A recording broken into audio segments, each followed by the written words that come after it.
বুধবার থেকে অবৈধ অস্ত্র উদ্ধারের পাশাপাশি মাদকের গডফাদারদের ধরতে অভিযান চলবে বলে জানিয়েছেন স্বরাষ্ট্র উপদেষ্টা জাহাঙ্গীর আলম চৌধুরী। দুর্গাপূজা যেন নির্বিঘ্নে হয় সেজন্য আইনশৃঙ্খলা বাহিনী সতর্ক থাকবে বলেও জানান তিনি। সচিবালয়ে সংবাদ সম্মেলনে স্বরাষ্ট্র উপদেষ্টা এসব কথা বলেন। আগামীকাল রাত 12টা থেকে আমাদের যৌথ বাহিনীর অপারেশন শুরু হবে হাতিয়ার কালেকশনের জন্য।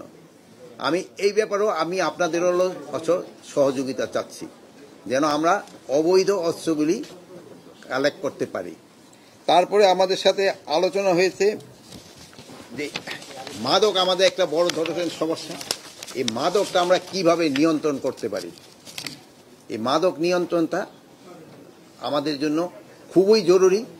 এই জন্য আমরা বিভিন্ন ধরনের পদক্ষেপ নিতে যাচ্ছি, যেন এটা নিয়ন্ত্রণের ভিতরে চলে আসে এবং মাদকের গডফাদারদের যেন আমরা আইনের আওতায় আনতে পারি।